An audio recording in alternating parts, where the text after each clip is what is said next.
wide receiver Devontae Smith. Once you guys get settled, Coach, we'll have an opening statement for you, and then we'll open it up for questions. Well, happy holidays, everyone. It's a really exciting time to be in Orlando here. I think really appreciate the Citrus Bowl and all the activities and events they've put on for our players. I think they've had a nice week here of a little bit of time and reward for the season. I think our preparation has gone well, leading up to a very tough challenge. Michigan's a very good defense. I think 7th ranked defense in the country. So we know we've got a tall task ahead of us.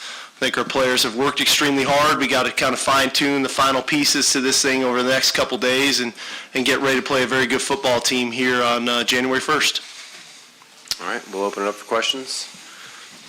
We'll start over here on the left, second row. For Sark and for Devontae, what impresses each of you, starting with Devontae, about the Michigan secondary? Just how crafty they are. They can switch it up. They can be physical. They can be patient, and just the things that they do, they switch it up, keep you guessing, and have you just wondering like, okay, what is he going to do this time? Well, I think from a scheme standpoint, I think Coach Brown does an excellent job of, they've got a lot of man-to-man principles they play, and as Devontae said, they're crafty at corner. I think 24 and 1 are both crafty in their man-to-man skills, but they do a really good job in their scheme of mixing it up, mixing up different zone covers that match up into man coverages. So I think the challenge for the wideouts is their releases and how they're running specific routes, and then also for the quarterback because of the variations of coverages. A quarterback's got to be on point of where his progression and where his reads need to go. Third row right on the aisle.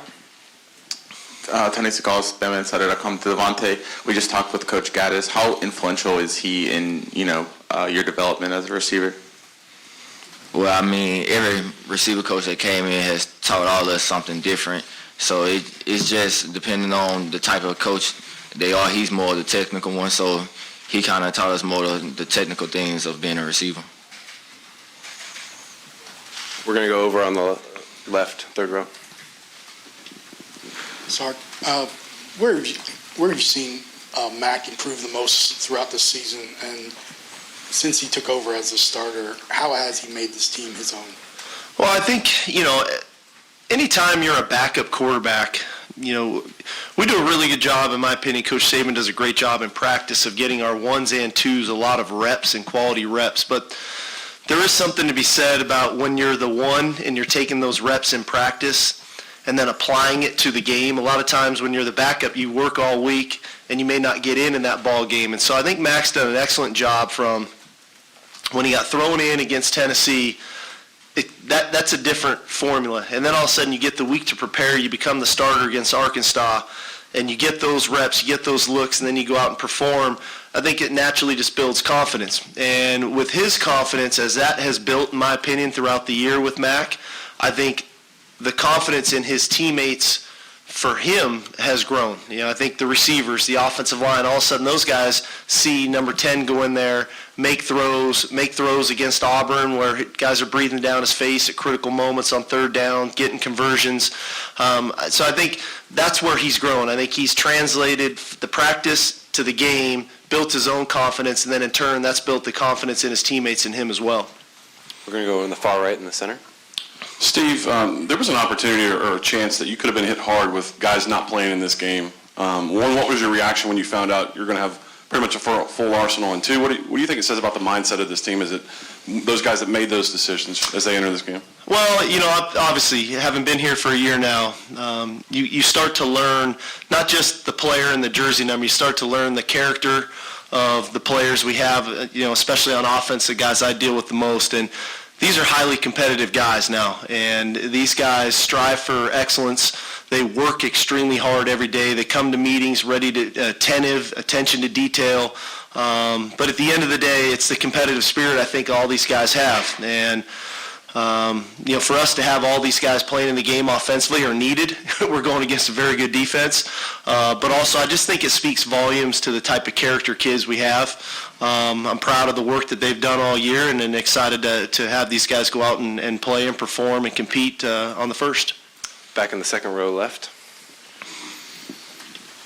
Devontae, Kerry Clark, BamaCentral.com. Tell me a little bit about, since you came in with the same class as him, what it's been like for you the last 3 years going against Xavier in practice?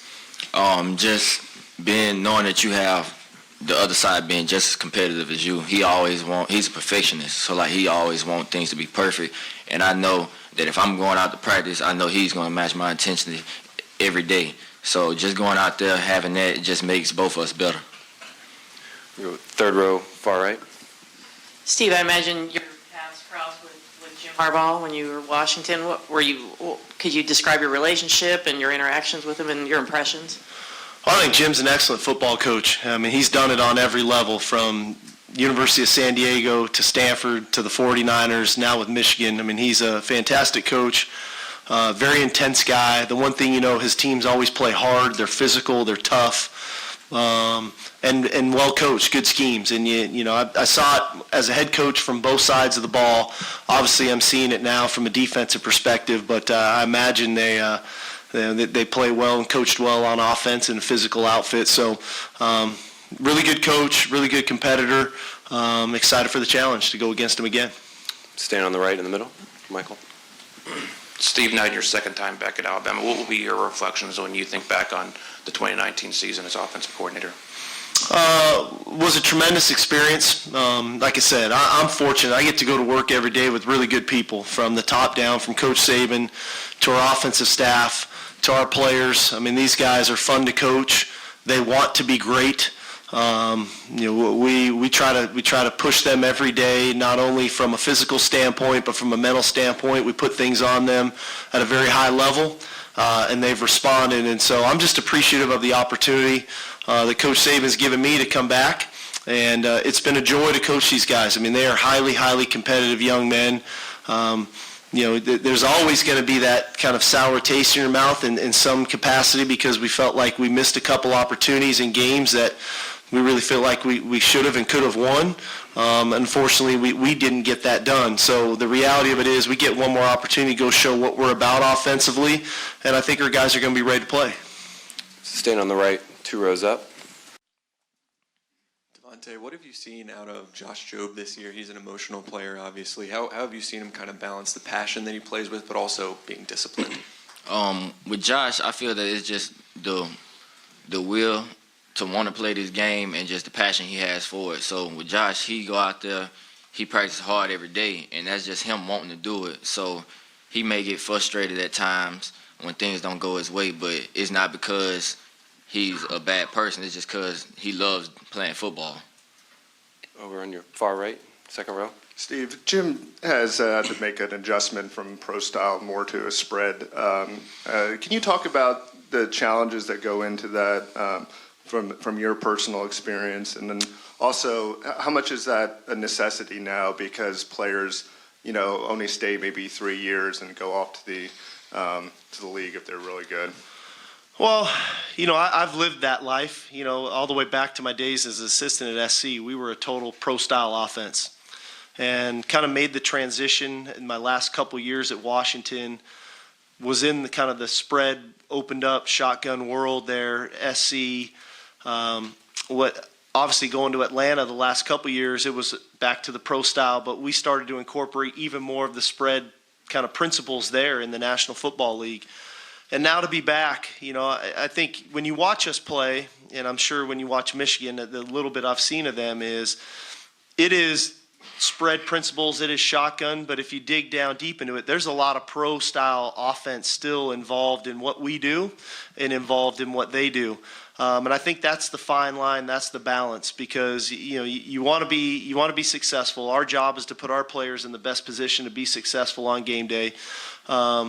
But ultimately, their development as a player is critical too.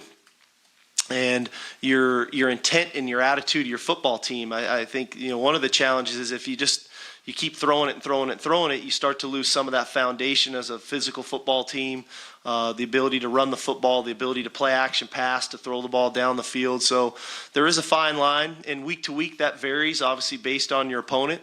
I'm definitely a firm believer in the more you do really well, the harder you are to defend. And so, hopefully when you watch us, you can see a real spread type offense, but yet you can see a football team that can still line up and run downhill at you, and then everything in between. And I'm sure they're in that process. I know Coach Gaddis is an excellent coach, and he's got a lot of the background from here as well. So I think that makes it tough to defend when you can do it really well. And it's been a great process for me. I've been fortunate throughout my career to be around really good coaches and really good players to evolve kind of to where we are today. We're going to go on the left, on the aisle. Ainsley Lee with Florida Citrus Sports. Coach Brown called you guys like the top 3 to 5 like receiving group that he thinks he's ever coached against. What do you think set you guys apart both on and off of the field? Why don't you take it? I'll follow up. Just how the passion that we have for it, and just the will to want to go out there and dominate.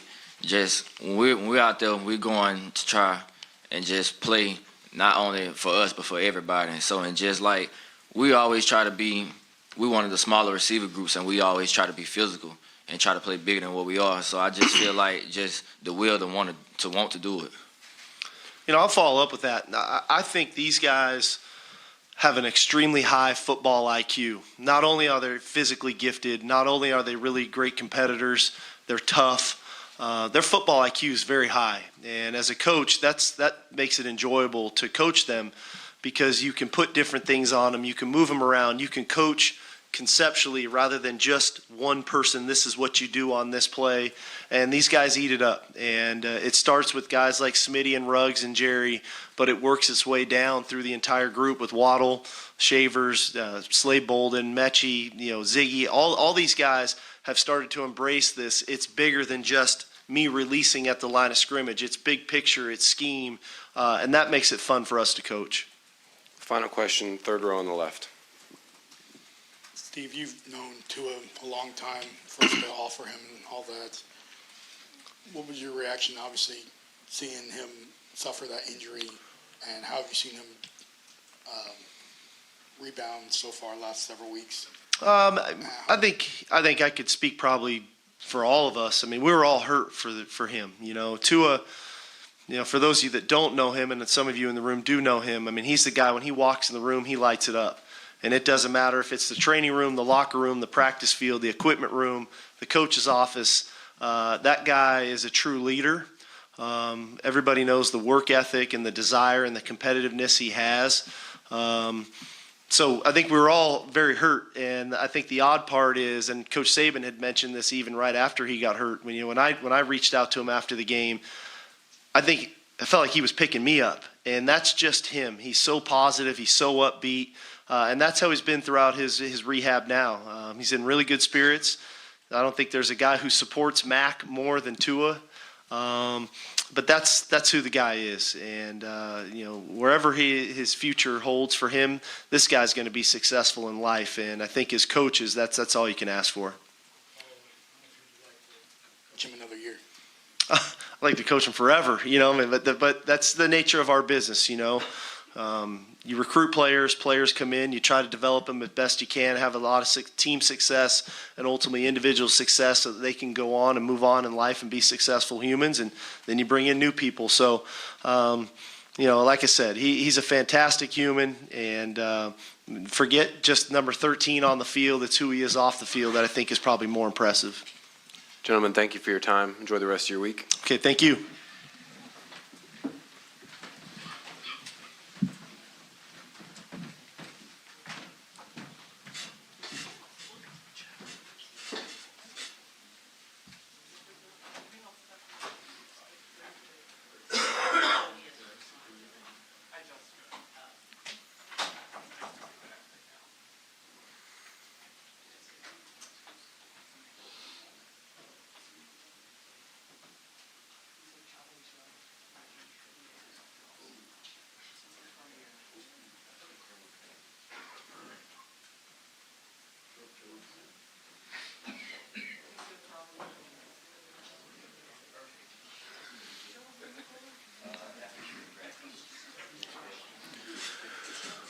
We'll roll right into it with the Alabama defense. We're joined by coordinator Pete Golding, defensive back Xavier McKinney. Once you guys get settled, Coach, we'll have an opening statement for you, and then we'll open it up for questions. Hey, first off, I hope everybody had a Merry Christmas. Obviously, we're excited to be in Orlando. The Citrus Bowl and the city of Orlando has obviously done a great job of hosting us. We've had a great week of preparation in Tuscaloosa prior to Christmas, and the kids got 3 days off for Christmas, and they've been working extremely hard since we've been here. So I think it's a great opportunity, especially defensively, to end the year on a right note.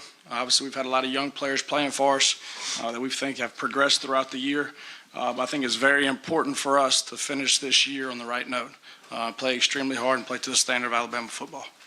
First question on the right in the center.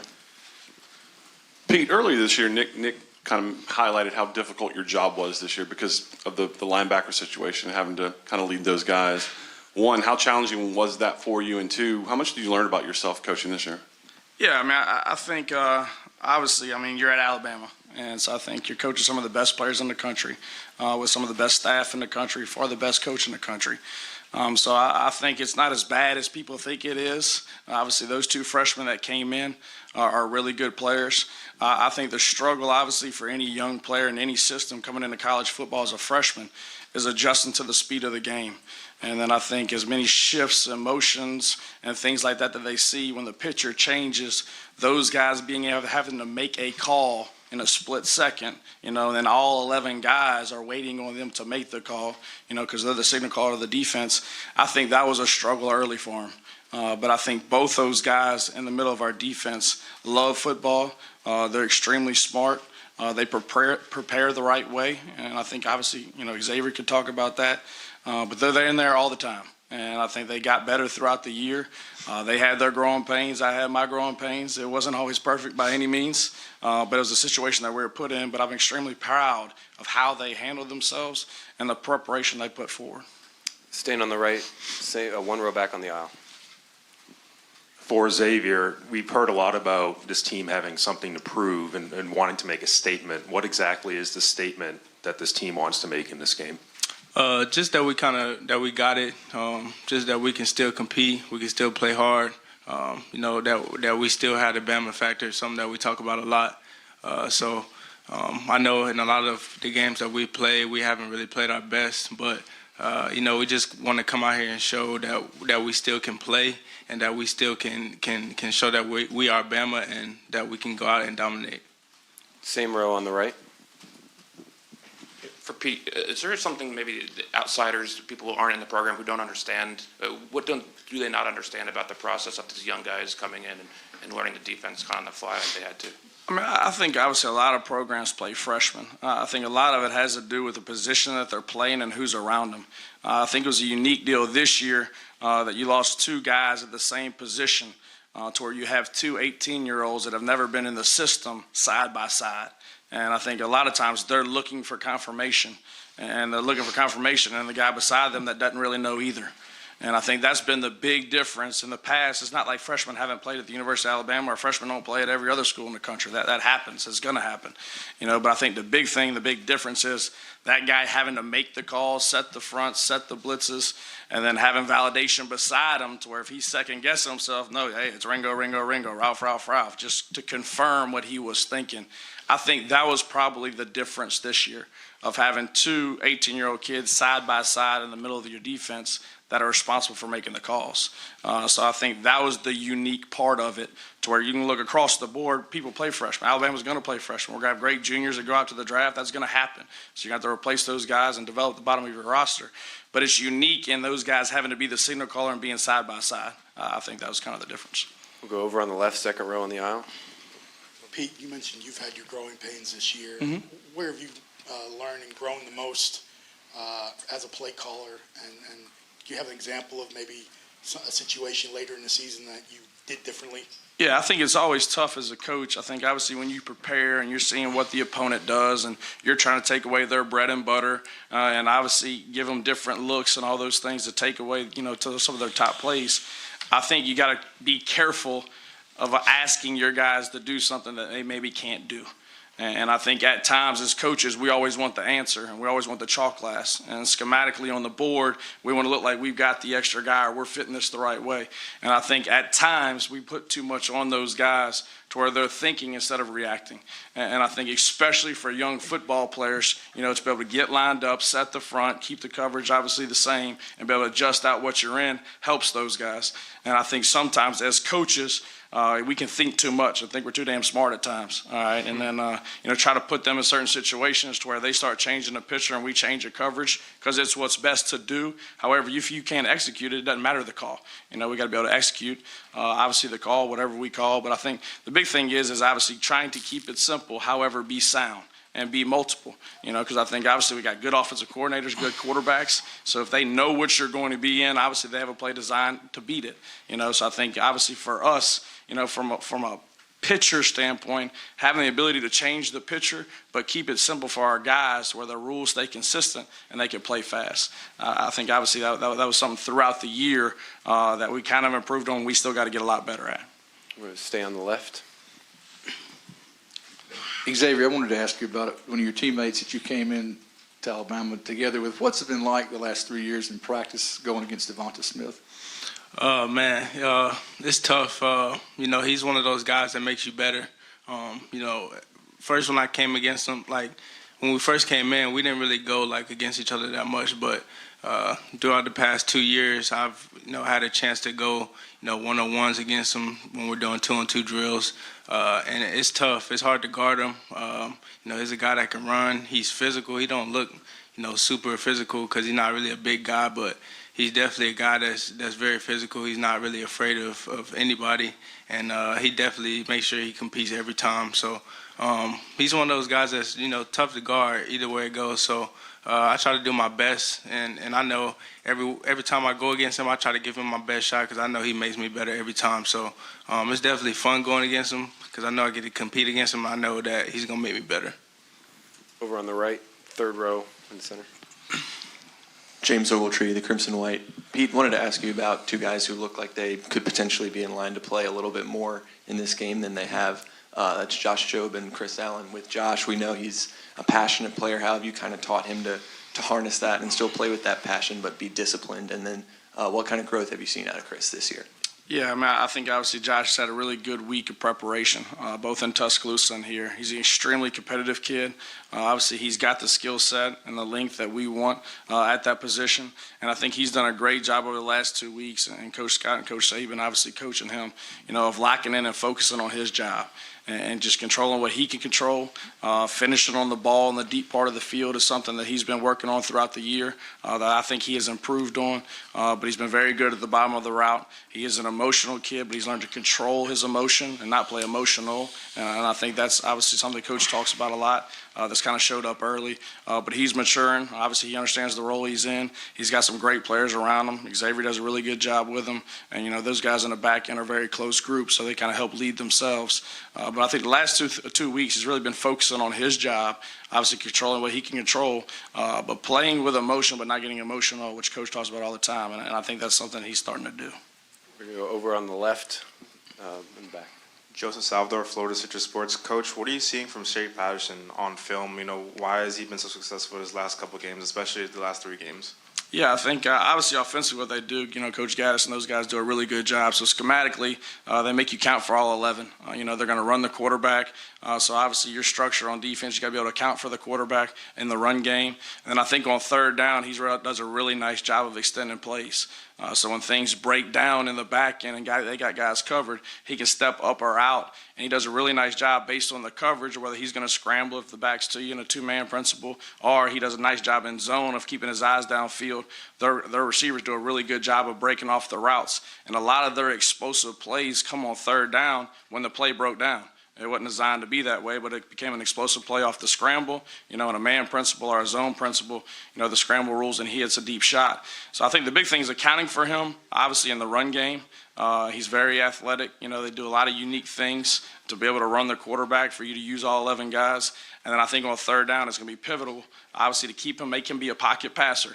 All right, and then use our hands. Obviously, I think the flight of the ball, we got to do a good job up front getting our hands up, but we've got to be able to contain him and keep him in the pocket. We're going to go over on the right. You know, so we talk a lot about those freshman linebackers, but you guys have had to play some freshmen up front too. How has that added to the challenge this year, and what have you seen from that group? Yeah, I think obviously, Justin Boydby and Byron Young, we've had several guys up front as true freshmen that play. So they've played extremely hard. They're very coachable. I think obviously you want to be having a racer, so normally if you got a young guy, up front, then you want a veteran guy behind him, to where I'm a second level guy. He makes a mistake, he's in the wrong gap, then we can make it right. I think at times we end up in the same gap a lot. So obviously, that's a challenge, but I think I love just the way they work. They come to practice, they're eager to learn, they play extremely hard. Obviously, we've got to improve on our gap integrity, and striking and coming out of our hips, and then we got to do a better job at the second level of making those guys right. That's the bottom line of playing linebacker, be able to fix things and erase things, and we got to be able to help those guys. Go back over on the left on the aisle.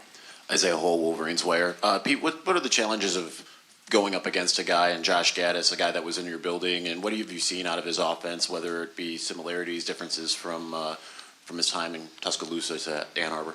Yeah, I think obviously the unique thing is anytime you're playing an opponent, whatever you struggled with on tape, you're normally going to see. All right, obviously they go through that, and things that you've struggled with throughout the year normally end up showing back up. I think what's unique about him having been here, regardless of whether it's been on tape or we've been put in that position this year, he knows having been here in practice, things obviously that make us adjust certain ways and certain calls and things like that. So I think obviously, that does give him an advantage. Because we haven't put everything on tape, So most guys that play us, hey, what you struggle with on tape, you're going to repeat and you're going to see again. And obviously he knows our system, and he knows obviously some of the rules of the system. But you got to execute. I think as coaches, you call a play, the players got to execute the play. It ain't always perfect. So I think we got to do a good job of stemming in disguises, some fronts and some coverages. But the bottom line is going to be about our execution and our players playing extremely hard. Final question across the aisle on the right. Yeah, Coach, Chris Allen, how much growth have you seen from him, not only this season playing, but also, just knowledge of the game sitting out last season with injury? Yeah, I think Coach Sal's done a really good job with him. And then obviously haven't been in the system a couple years, getting banged up and coming back. He's a smart football player. He understands the system. Obviously, he'll have an opportunity in this game to be able to showcase that a little more. But we're extremely excited about his potential. Coach Sal, does a good job with him. I think the kid understands the system, understands what we're asking him to do. So he's developed. He's come a long way. So I think he'll play well. Gentlemen, thank you for your time. Enjoy the rest of your week. Appreciate it.